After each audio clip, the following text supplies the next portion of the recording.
Maintenant, la grande question qui va se poser dans les quelques jours qui viennent, c'est la question de savoir si Trump va le désavouer ou pas. Donc, la stratégie qui est derrière, c'est très simple, hein. Bon, lui, il est Asperger au dernier degré. C'est un fou, il faut quand même le dire. Il a été diagnostiqué Asperger, donc c'est un barjo complet. Mais un barjo qui a 200 millions de followers, qui est le... Pour être honnête, Luc Ferry n'a pas toujours dit que des bêtises, hein. Quand il parlait de l'Ukraine, du conflit et de Zelensky, là, il était juste. Et c'était assez courageux de sa part, d'ailleurs, de dénoncer la situation de l'Ukraine comme un pays hyper corrompu, et Zelensky également. Donc, en cela, je lui étais reconnaissant, c'est pour ça que j'avais diffusé une de ses vidéos.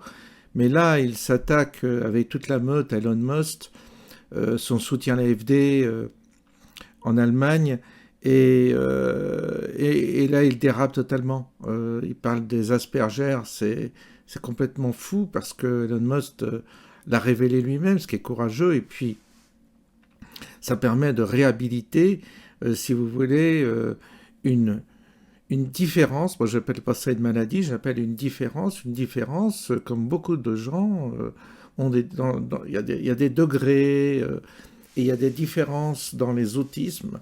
Je ne suis pas un spécialiste, tout ce que je peux dire, c'est que des gens ayant une forte sensibilité, vous savez, évoluer dans ce monde en étant normal, entre guillemets, c'est quoi?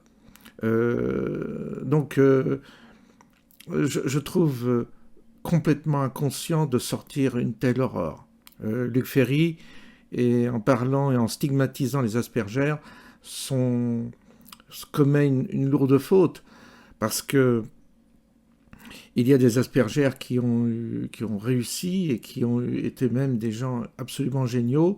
Ce sont des gens qui peuvent éventuellement aussi apporter beaucoup à l'humanité par des aspects qu'ils ont développés que, je dirais, les hommes ordinaires ne peuvent pas développer.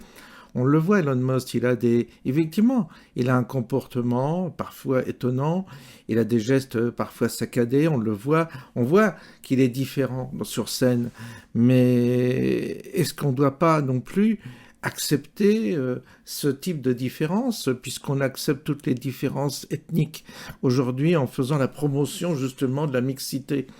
Eh bien là, c'est le coup, moi j'aimerais qu'on fasse aussi la promotion de la mixité concernant les hommes qui ont des aspects. Alors là, on appelle ça Asperger, mais on pourrait l'appeler autrement. Et puis, si on cherche bien, on peut tous avoir des facteurs qui nous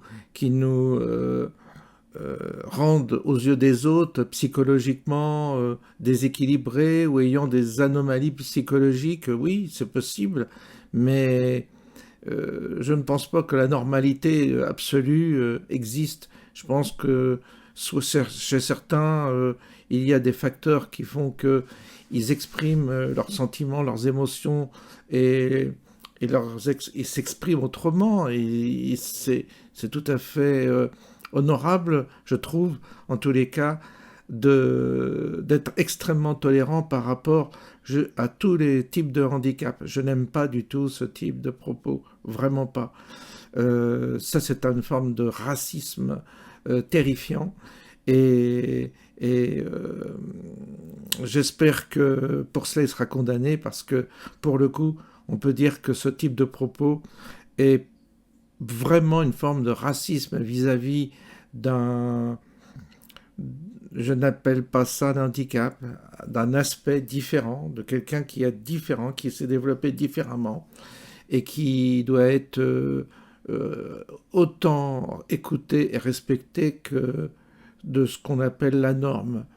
Il n'y a pas de norme en soi. Il y a simplement des gens qui font semblant d'être normaux, mais au fond de nous-mêmes, est-ce que nous sommes pas est-ce que nous n'avons pas des anomalies, hein, rentrées?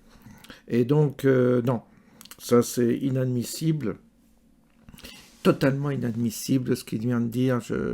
Je trouve qu'il devrait s'excuser, il devrait reprendre la parole. Elon Musk, s'il veut l'attaquer, il l'attaque il attaque sur ce qu'il fait, le transhumanisme, l'intelligence artificielle, que sais-je, ses entreprises, son management, oui, peut-être qu'il est critiquable sur certains sujets, mais il peut le critiquer politiquement, mais dire qu'il est barjot parce qu'il est Asperger, c'est une horreur d'entendre une chose pareille. Puis c'est de la part d'un mec qui se prétend philosophe, c'est d'une stupidité, mais affligeante. Pour ça, on peut dire que des gens comme ça, qui prétendent avoir des capacités ou un potentiel intellectuel plus développé que la normale, puisque lui-même doit s'estimer plus au-dessus des autres, sortir ce genre de conneries, ça fait peur, justement, ça fait peur. Et ça nous montre à quel point le niveau de diplôme ou le niveau d'intelligence ne se mesure pas justement au nombre de diplômes et d'études qu'on a faites, mais se mesure dans ce que l'on dit et de ce que l'on propose comme raisonnement. Et quand on propose ce type de raisonnement, ça prouve qu'on a soi-même un gros problème. Bonne soirée à tous.